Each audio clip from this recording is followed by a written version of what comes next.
A very warm welcome, Sarah. And for all the people who will be watching this interview, Sarah Hunter is with us, who is a part of this amazing organization called Rise Future. And we have a privilege here on the World Youth Skills Day that we have got Sarah on board, and she'll be talking more about the day, more about the impact Rise Futures has been creating for the past quite a long time. And so let's start, Sarah, with a quick introduction about you, about Rise Futures, and how this entire thing came into existence and how is it working now. Okay. Oh, thank you very much for your warm welcome. So yes, we work for a charity called Rise Futures, and we offer opportunities for young care experienced people in the UK at the minute, and we've been running for quite a young charity. We've been running for around 2 years now, and we've been offering opportunity placements to the young people currently in the City of London.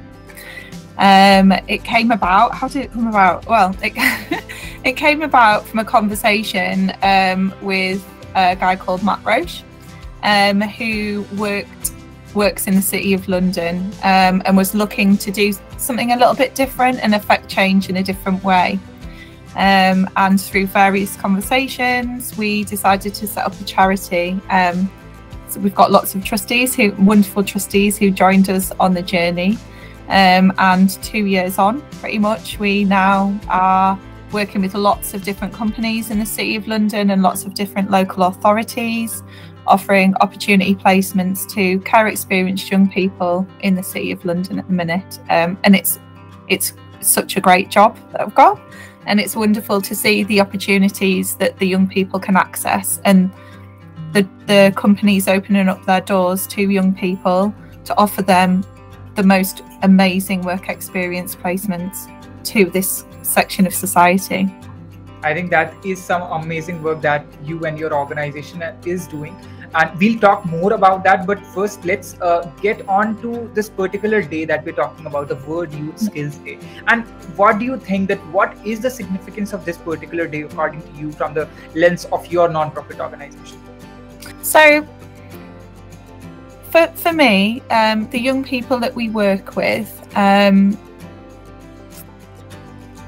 are in care and have been in care, or and they're just looking for an opportunity to gain skills and gain experience in a different area. It's such a tricky market. It's such a tricky way to carve out a future, and if somebody gives you an opportunity or you've got a connection somewhere, it does make it a little bit easier. And what we're trying to do, and the significance of it is, yes, it is skills, and it is opportunities, and it is chances to make a different choice. The young people that we work with are desperate for opportunities to do something a little bit different, to learn how an office environment works, to learn about human resources, to learn about marketing, to learn about office management, to learn about logistics, to learn about social value, all the different departments that make up a company across the world. And to learn those skills, to learn those hard skills of how to make meetings, how to do blogs, how to do a marketing profile, how to suss out offices, how to, do admin tasks. All of those things are extremely important. But for us as well, it's the soft skills that the young people learn on their placement. It's the soft skills of what do you do in an office? How do you navigate through your day? How do you approach people? How do you speak to people? What do you wear? How do you tackle that? How do you show adaptability? How do you show teamwork?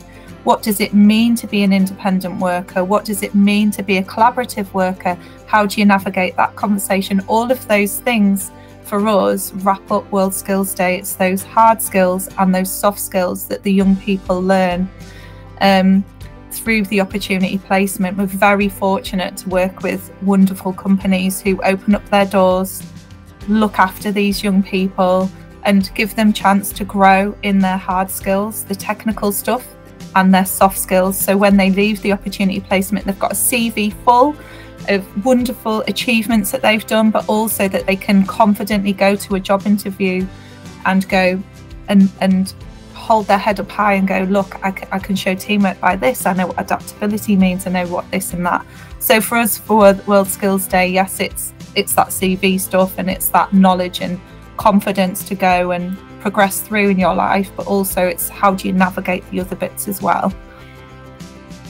Wow, I think that's really great to know, very interesting to know as well, because soft skills are those things which are not usually taught in the schools, and which do not have a set formula. It varies from people to people, like how you are, whom do you interact with, in what place do you are you interacting with people. So I think there are a lot of factors that come into all of these soft skills when we talk about, but whereas the hard skills being taught everywhere, I think your organization is doing a tremendous job while prepping up all these young people with these soft skills, because these are much needed skills that often are not taught.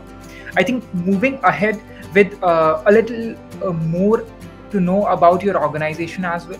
So I would like to ask you a very straightforward question, that in past 2 years, how do you see how has Rise Futures contributed towards the section of youth, the young people that it works with? Yeah, so, you know, I'm very biased. You know, I feel like we work with wonderful young people, and we learn daily from them. And, you know, they're an inspiration to everybody that they come into contact with, but that's just my point of view. So I suppose the difference that it's made, you know, we work with young people who might not necessarily have been in a big business, might not necessarily have been in an office, might not have necessarily, you know, walked through those doors before. And what we offer them is an opportunity to see something a little bit different, to be surrounded, you know, by something a little bit different. And the young people, they grow in such different ways when they're working with us on the opportunity placements, and that's, you know, it's all to do with the companies offering and the mentors offering up their time.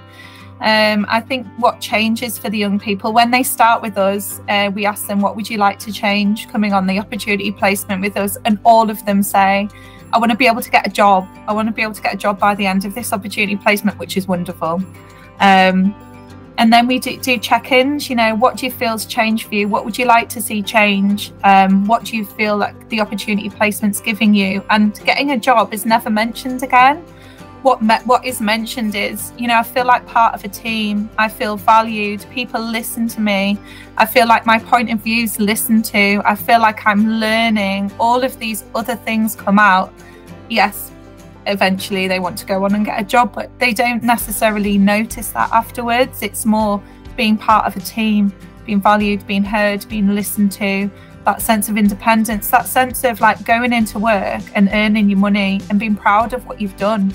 You know, that's the magic of the kind of the opportunity placement, is showing somebody their value, showing somebody their like power, what brings them peace, what brings them joy at work, that sense of satisfaction, you know, that hopefully lots of people watching this, and, you know, hopefully we do on the call as well.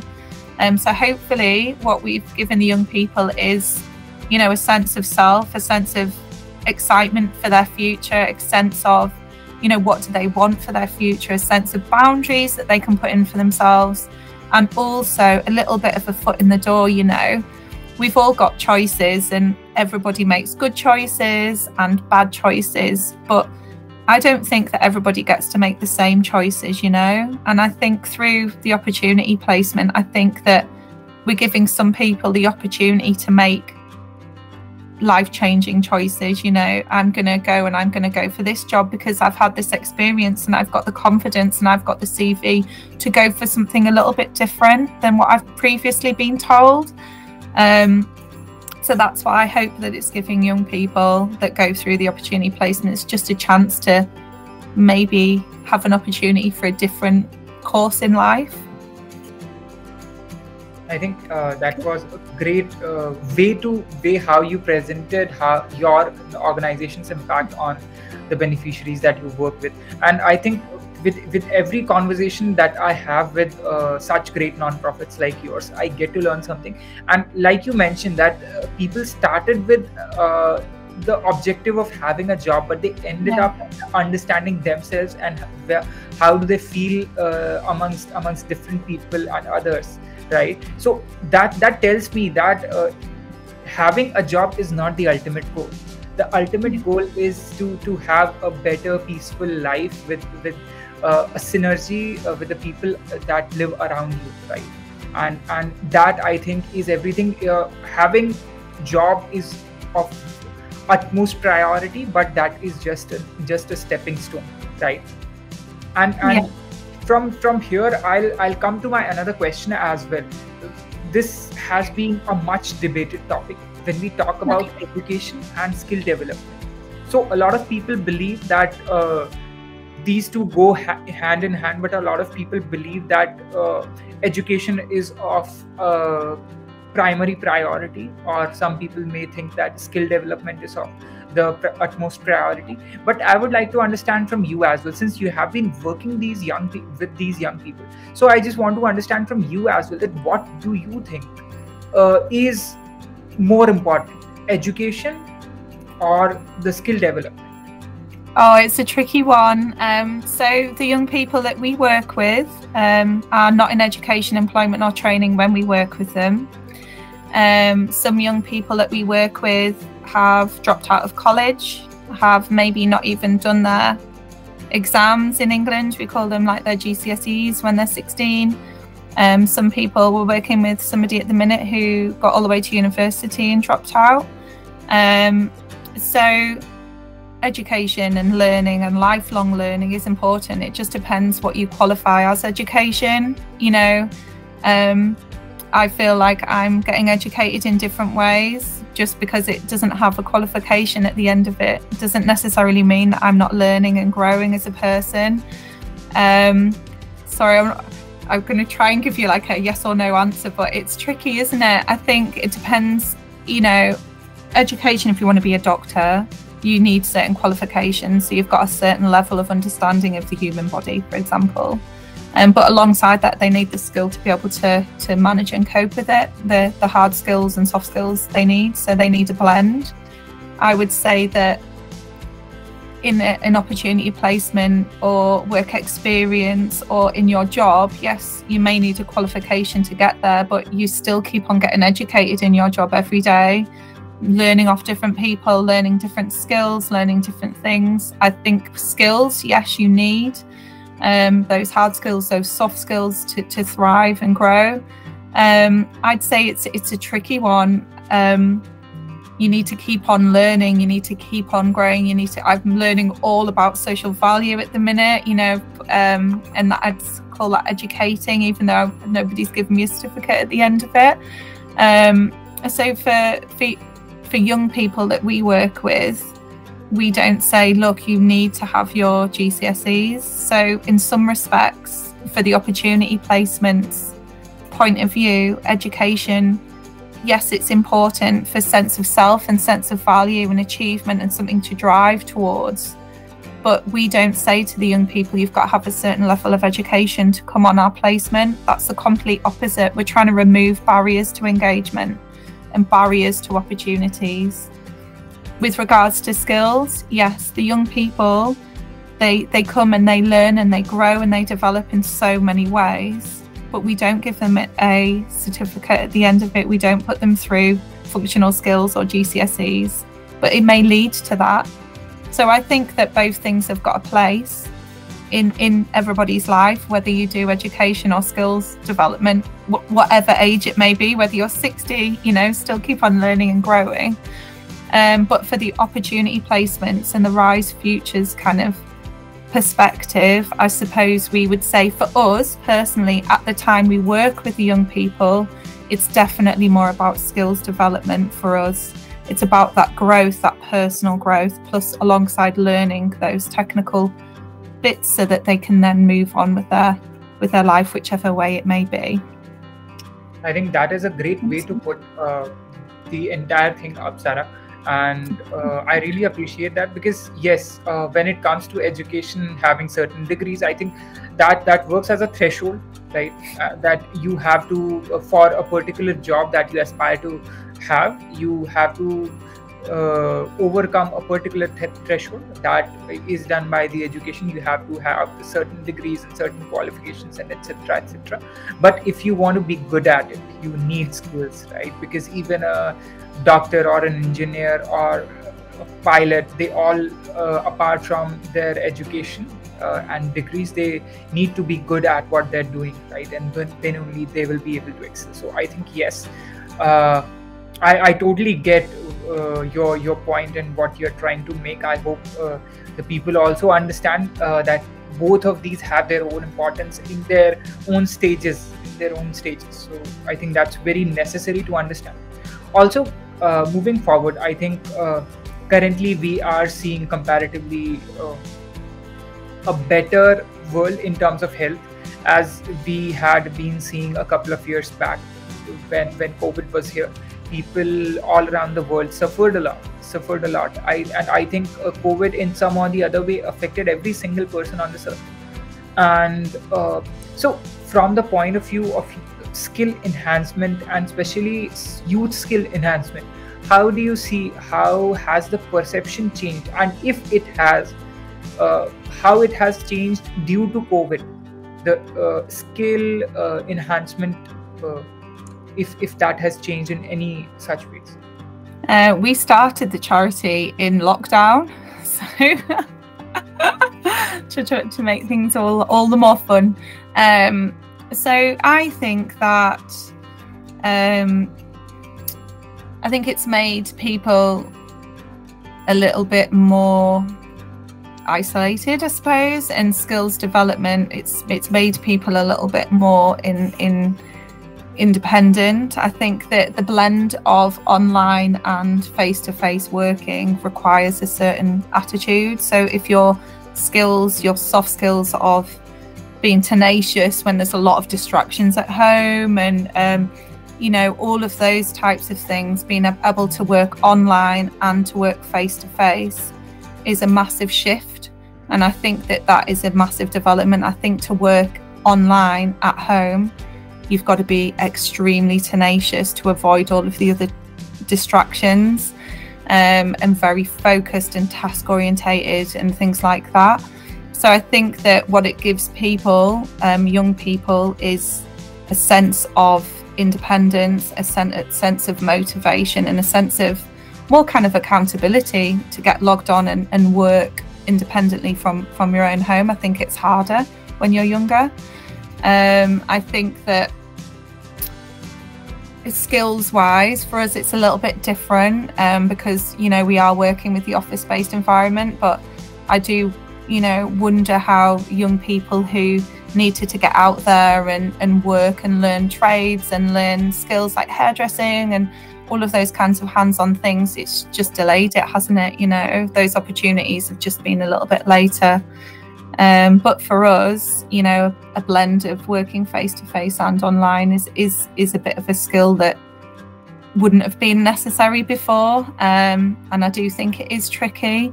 But young people that we work with, you know, they do get logged on, they do check in, they do work during the day from their homes, which are sometimes quite chaotic.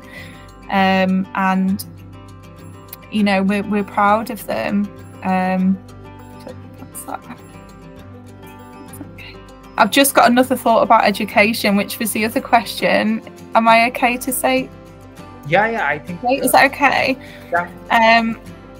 I think for us as a charity, it's important to bear in mind that education can be a barrier.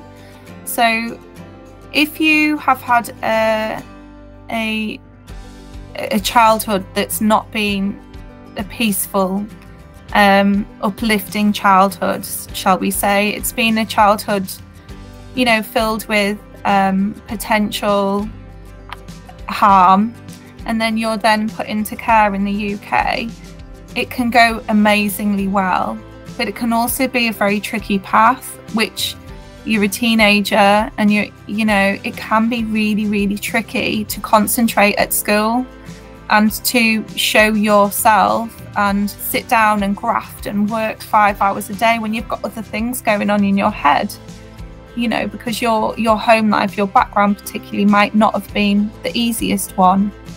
And I feel like sometimes education and judging people by their level of education, of what they achieve from the ages of 11 to 16, can be a very dangerous one, and it causes a lot of barriers to accessing certain things for young people in care. And it's something that, you know, that we feel really strongly about, that yes, education, you can get all A stars or nines as they're called in England now, but that's a testament to a lot of things, not just your academic ability. It's a testament to your home life, the different support you've got there and things like that, you know, and maybe offering lots of different people opportunities to grow at different points in their lives when they're ready is a really, really good thing for society. So that was kind of my thought on education. Thank you so much. I think that's a different angle altogether. That's a different aspect altogether to that particular issue that we were discussing earlier. But Yeah. I think, yeah, very insightful at the same time. Also, Okay. since you in your last answer, since you talked about the virtual world and your organization itself started during the COVID pandemic, so Yes. I am assuming that lots of communications and exchange of thoughts must be happening in the virtual world, because Yeah. physically we were unapproachable to each other.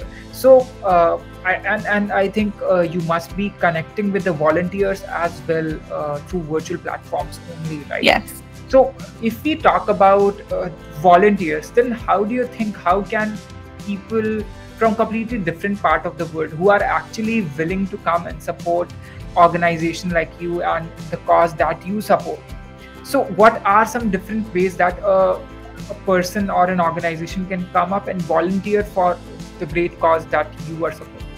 Oh, thank you. Well, do you know, what we try to do with the young people that we work with is to expand their horizons. So if you're used to working in and seeing and meeting people in this tiny little area, then you can only see through these little lenses.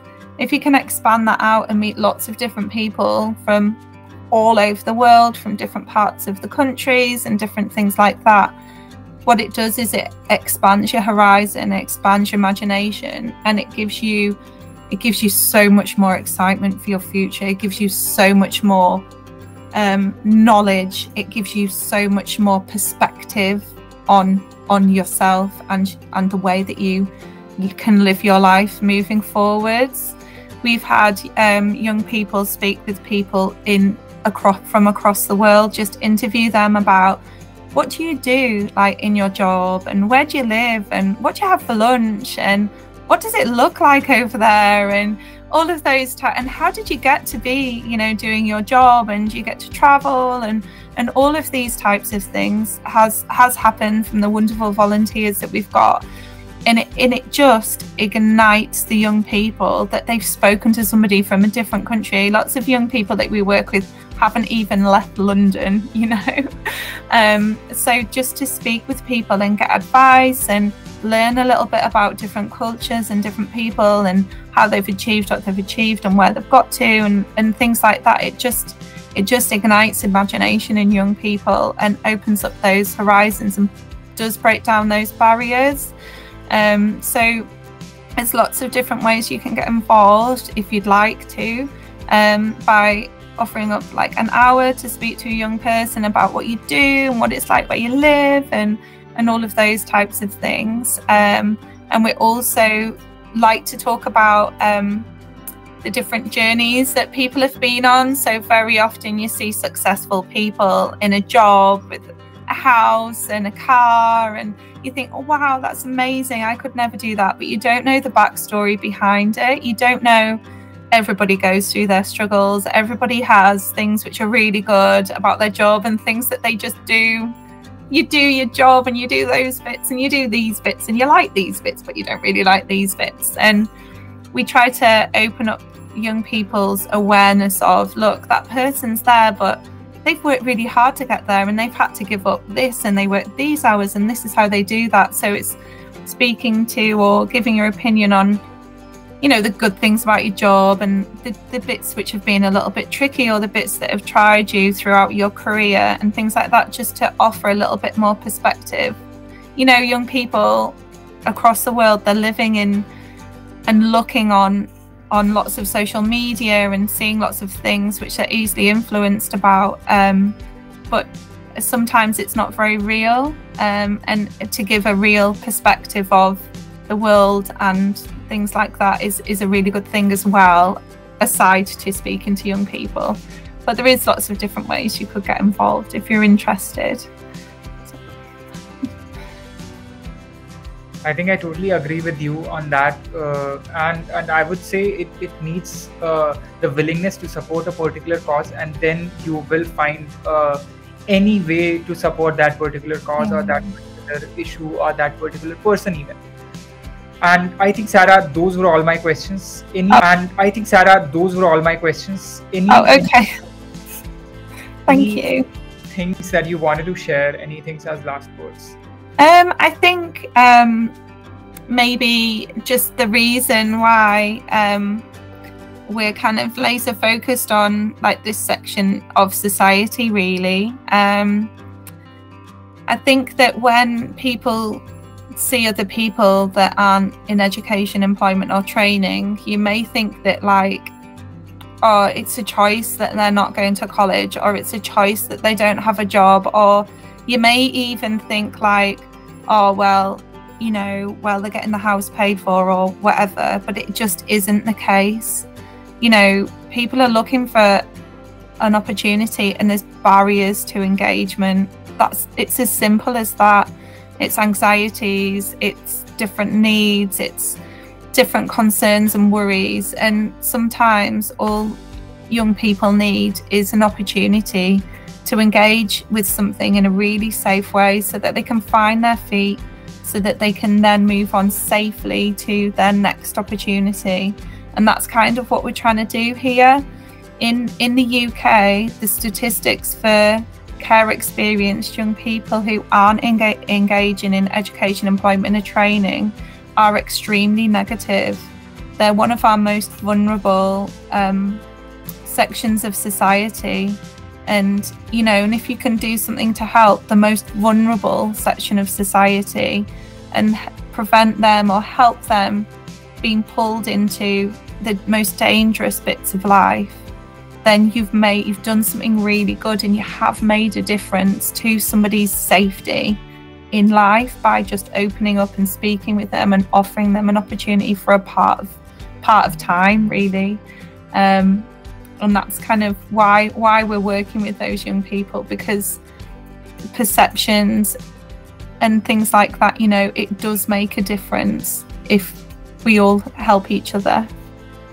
This is very, very inspiring, Sarah, and I thank you so much for sharing all those kind words. And it has been very inspiring throughout the discussion, and I have myself taken a lot of things from this discussion. Thank you. I think you have a great perspective and a great approach towards addressing these problems, wherein I think it's all about the basics, right? Like you said, that even if someone owns a big house, a car, and a great family, and a affluent life, but still they have struggled through a lot. Everyone has their struggles, and it's at the end of the day, it's about the basic things that you want in your life. And I think all of those things matter, and the reality lies inside you and not in the outside world. I think with that perspective, I think people can change their lives entirely. So thank you for sharing all those kind words.